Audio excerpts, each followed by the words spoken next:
Good morning. The time is currently 10:58, October 2nd, 2025. Now, let's begin today's episode. Forgot the welcome sign.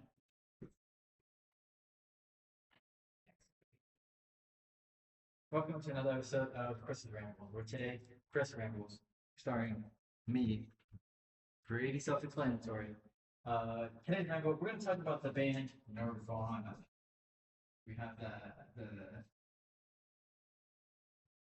Nirvana band. Now, there's a couple dates that there's a couple years that you could say when they actually formally started. Kurt Cobain formed his very first band in 1985, where his original band was called Fecal Matter, because why not? I think he was 19 at the time. Hey, let's do some quick math. He was born in 19. He was born in 1967. He was born in 1967 to 1985. Let's just do the 1985. Going in 2007, and it's 15, and it's what, 7, 1, 2, 3, 4, 5, 6, 7, 8. He was 18. Better than me. Nevertheless, his very first band, Fecal Matter, and he recorded his home demo where he used to try to impress one of his good friends, Chris Novoselic. He wanted him to be on his bass. He was like, "Hey man, join my band. Here's some my cassette tape where I have like some of my songs recorded, and hopefully you'll be interested." And I think I seen one of my classmates staring at me, um, because as I'm recording this video, there's like a glass windshield across from me, and now I think they're staring at me. They most definitely are. Yep, yep. Oh, they're staring at me. I'll send these photos later. Uh, oh, jeez.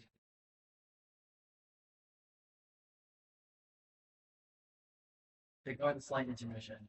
Nevertheless, yeah, he recorded this whole, yeah, let's try to record this cassette tape, um, and he was trying to impress Chris Novoselic, which was like one of his closest friends. This guy is also like 6 foot tall. This is Chris Novoselic, right? And Mr. Cobain.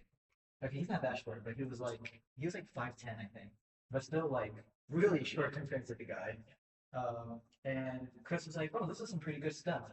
The main song that caught his eye was a song called "Bank the Bird," which I argue that this is the first Nirvana song. This was the first song that they went together and formally made it better. It was like in the home jam. It's actually one of my favorite, like personal favorite songs of mine. And it's super like it's like towards the bottom of the iceberg. But nevertheless, so I'm gonna turn this side because there's a lot of people looking at us. It's really busy right now. I kind of want to show you, but people are gonna look at my laptop and be like, "Look at this idiot." Okay, you see the people. Um, but this is what I formerly known as like the first Nirvana song. Like the main song that you probably get is the song called Love Bugs, which is a cover. It's not even their song. Um, but Thank You is a really good song. They mainly perform it live. It's not like really like a studio recording of it. It's like a song they just do live. And it's really good. Um, but sorry, someone texted me. No one I care about.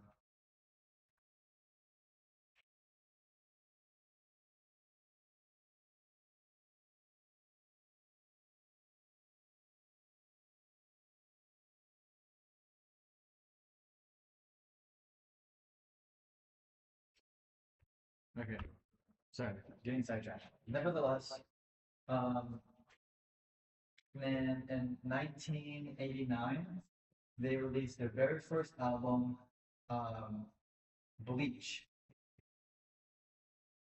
This album was great. Even though it's like pretty early. Why is my brightness so low? Even though it's like an early album, or like even though it's like the first, this album actually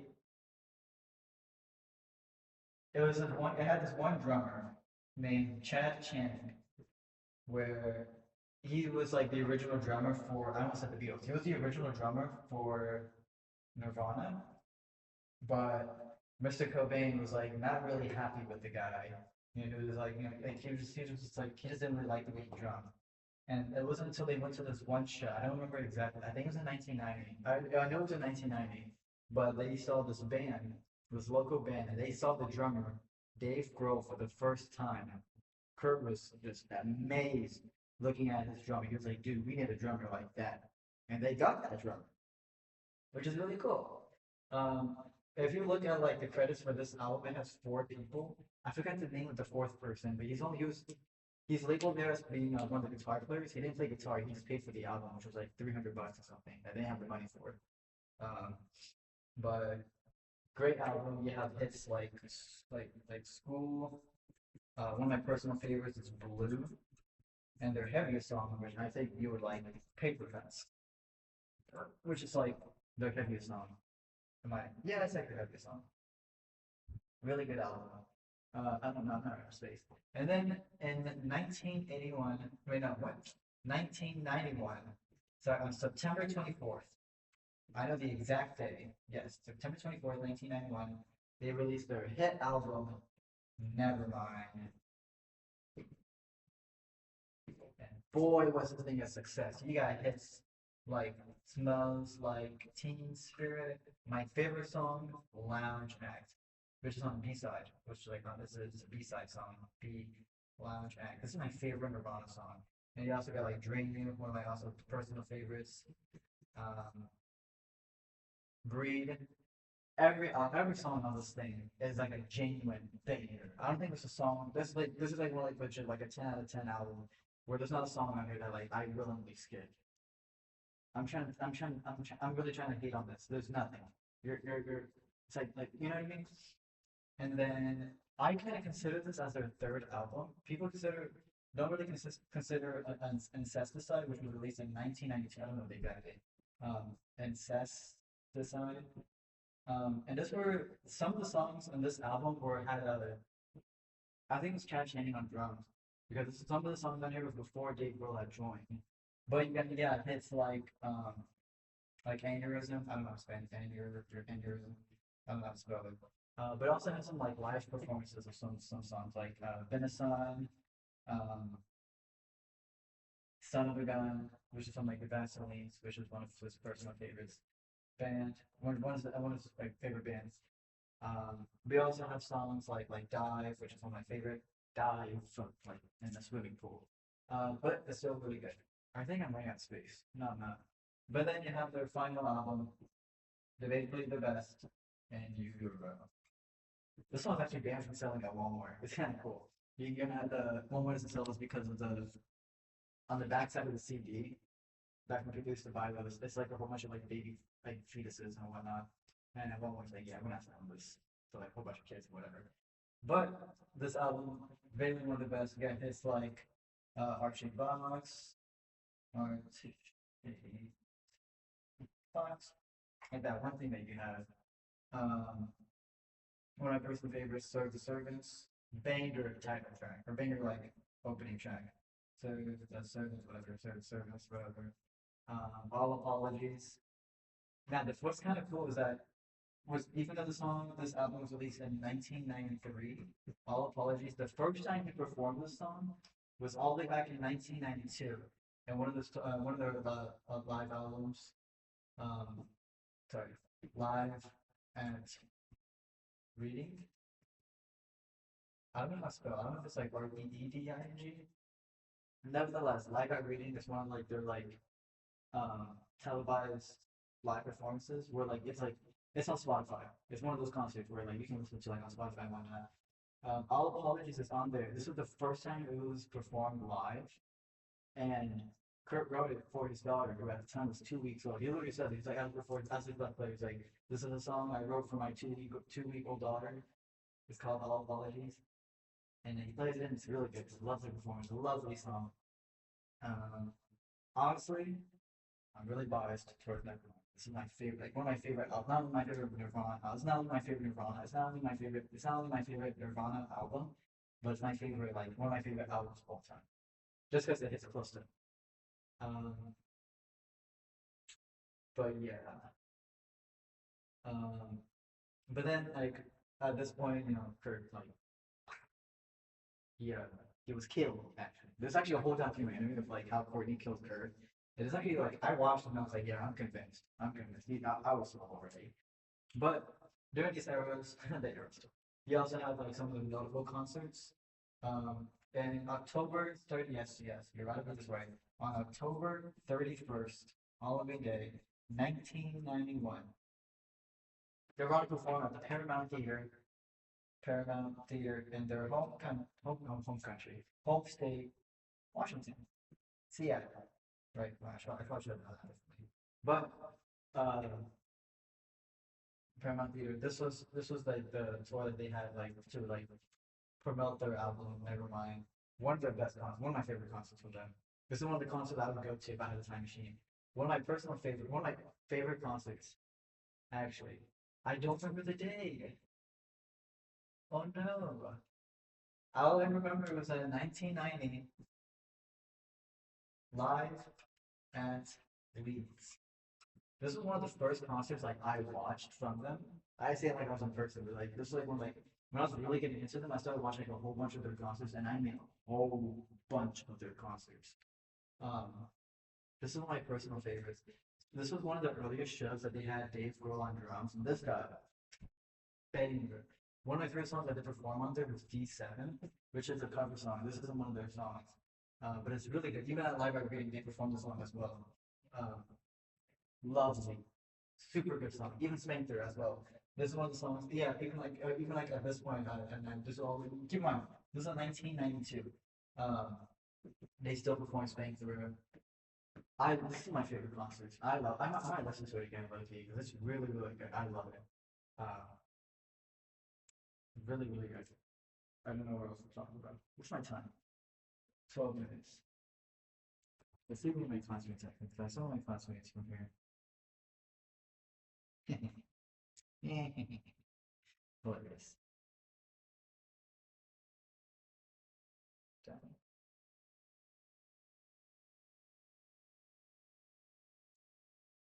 Well, and then of course in 1992, oh yeah, like reading, and then 93 you have one of their best concerts. This is me being biased. Um, I don't remember the exact day this concert actually was, but it was a live performance, live at MTV Unplugged. Now what's kind of cool is that the guitar that he used, hold on, let me draw a guitar real quick. Okay, that does not look like a guitar, that looks like something else. I really hope you couldn't see that. The guitar that he used, so this is one point towards the end of the concert where he talks about one of his favorite artists, Led Belly. And at the end, the last song that they performed is this one song by him, by Led Belly, Where Did You Sleep Last Night? One of my favorite covers. And while he was talking about it, he was telling the audience how he was offered to buy one of Led Belly's guitars for $500,000. He's like, yeah, I'm not buying it. Which is funny because literally the guitar that he's holding is the most expensive guitar ever sold on auction. I think it's like 2.4. No, it's way more than that. It's 1111. I'm gonna make a wish.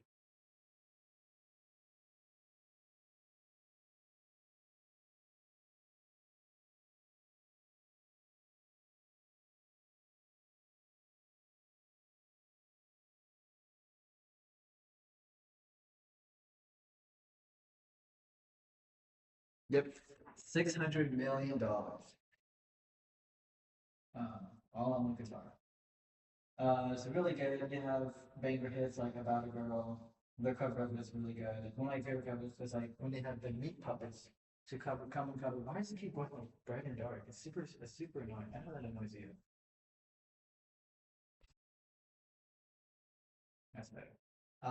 What's kind of cool is that early like into this early era, there's a photo of Kurt like playing guitar, and like there's like a whole bunch of like band posters around him, and one of them is called Meat Puppets. And all the way in 1993, while he's making unplugged, he plays with them, with the Meat Puppets. That's kind of cool. They played three songs from the Meat Puppets. I think it was in their debut album. They played Plateau, Lovely, um, Lake of Fire, also very lovely, and Oh Me. Oh, yeah, shit. These are spinning the tracks. And these songs, like they play it, like one of them played like the two members.